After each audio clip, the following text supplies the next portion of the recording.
اگر تم لاکھ کوششوں کے باوجود میرا کچھ نہیں بگاڑ پائے تو بہتر ہے تھوڑی سی کوشش اپنے لیے کر لو، شاید تمہارا کچھ بن جائے۔ اگر کسی کو پہچاننا ہے تو اسے بولنے دو۔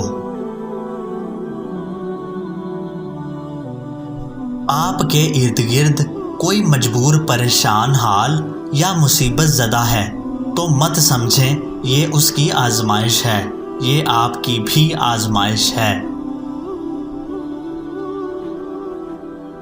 عام طور پر مردوں کو وہی عورتیں اخلاق سے گری ہوئی نظر آتی ہیں جو ان کی بجائے کسی اور سے ہنس کر بات کر رہی ہوتی ہیں۔ بے پرواہ ہو جاؤ، زندگی آسان ہو جائے گی۔ تنہا بیٹھا کرو، تمہیں سب سوالوں کے جواب مل جایا کریں گے۔ مرد بھی عجیب ہے، اس سے شادی نہیں کرتا جس سے چھپ کر ملتا ہے، اور اس سے شادی کر لیتا ہے جس سے کوئی اور چھپ کر ملتا ہے۔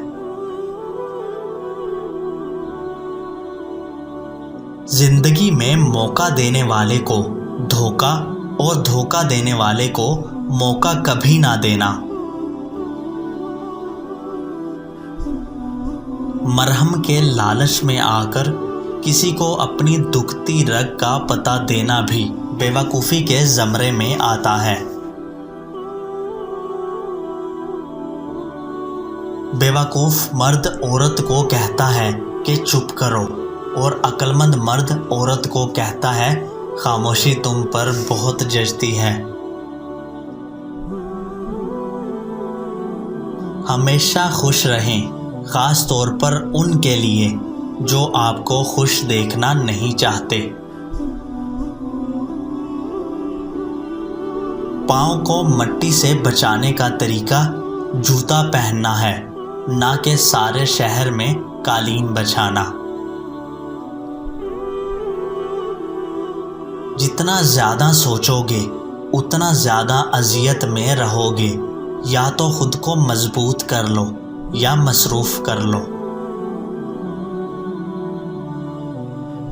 اپنے راز خود تک محدود رکھ کر بہت سی پریشانیوں سے بچا جا سکتا ہے۔ سونے سے ذرا پہلے آپ کے دماغ میں جو آخری انسان آتا ہے وہی آپ کی خوشی یا پریشانی کا باعث ہوتا ہے۔ بعض اوقات بہت کچھ جانتے ہوئے بھی چپ رہنا حکمت میں شمار ہوتا ہے۔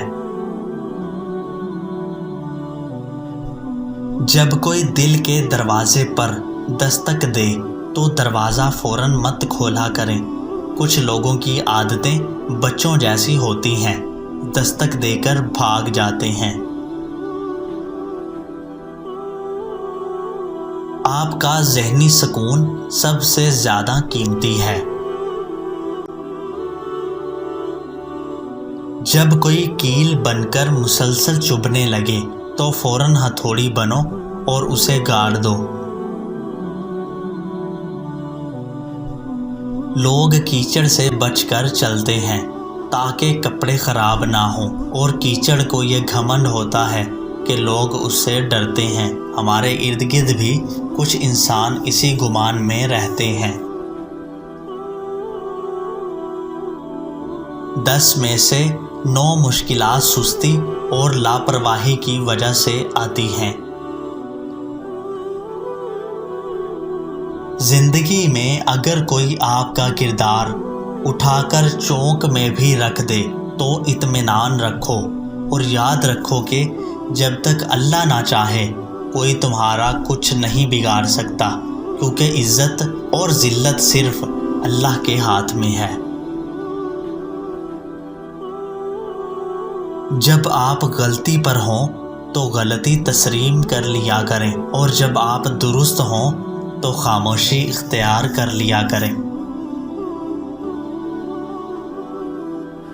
خوش رہنا چاہتے ہو تو لوگوں کی باتوں کو وہی اہمیت دو جو چائے کے اوپر آئی بلائی کو دیتے ہو۔ اگر کوئی آپ سے جلتا ہے تو پھر آپ کا فرض بنتا ہے کہ اسے پوری ذمہ داری سے جلائیں۔ انسان جب گناہ کا ارادہ کرتا ہے تو دائیں بائیں آگے پیچھے سب دیکھ لیتا ہے، بس اپنے اندر اور اوپر نہیں دیکھتا۔ اکیلی عورت ذمہ داری ہوتی ہے، موقع نہیں۔ آپ کی جیب میں پورا قرآن پاک ہونے سے بہتر ہے کہ چاہے قرآن کی ایک ہی آیت ہو لیکن وہ آیت آپ کے عمل میں ہو۔ ہم کچھ لوگوں کی زندگی میں 12ویں کھلاڑی کے طور پر ہوتے ہیں۔ جب کوئی اور دستیاب نہ ہو تو پھر ہمارا انتخاب ہوتا ہے۔ ناپسندیدہ شخص کی محبت کو بھی ہوس اور پسندیدہ شخص کی ہوس کو بھی محبت سمجھا جاتا ہے۔ زندگی میں چوٹ لگنا بہت ضروری ہوتا ہے کیونکہ زخم جیسا کوئی استاد نہیں۔ جب کوئی تمہارے پاس رونے کے لیے کسی کا کندھا میسر نہ ہو تو اپنے سر کو زمین پر رکھ کر رو لیا کرو۔ خاموش لوگوں کے دماغ شور مچاتے ہیں۔ صبر جتنا بھی کرنا پڑے، انتظار بالکل نہ کرو۔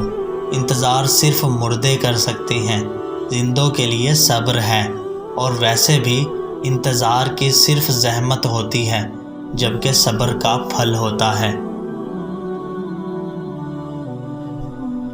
منزل ملے نہ ملے بعد کی بات ہے، ہم کوشش بھی نہ کریں یہ غلط بات ہے۔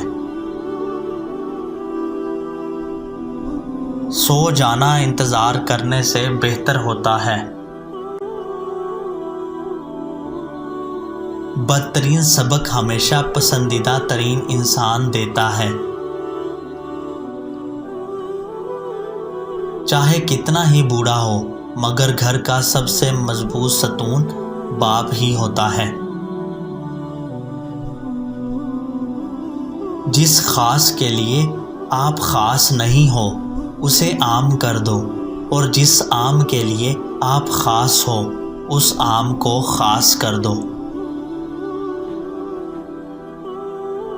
سب سے بڑا مسئلہ یہ ہے کہ ہم کسی کی بات کو جواب دینے کے لیے سنتے ہیں، نہ کہ سمجھنے کے لیے۔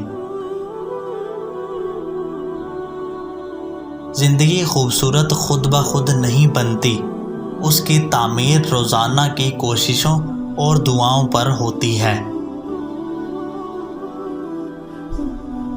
کسی کو بھی اس کے ماضی کی وجہ سے مت پرکھو، ہو سکتا ہے وہ اب وہاں نہ رہتا ہو۔ جتنا جلدی خدا حافظ کہو گے اتنا زیادہ محفوظ رہو گے۔ جہاں دوسروں کو سمجھنا مشکل ہو جائے وہاں خود کو سمجھا لینا بہتر ہوتا ہے۔ اگر آپ آسائشیں چاہتے ہیں تو محنت کے ذریعے حاصل کریں، نہ کہ شادی کر کے جہیز کے ذریعے۔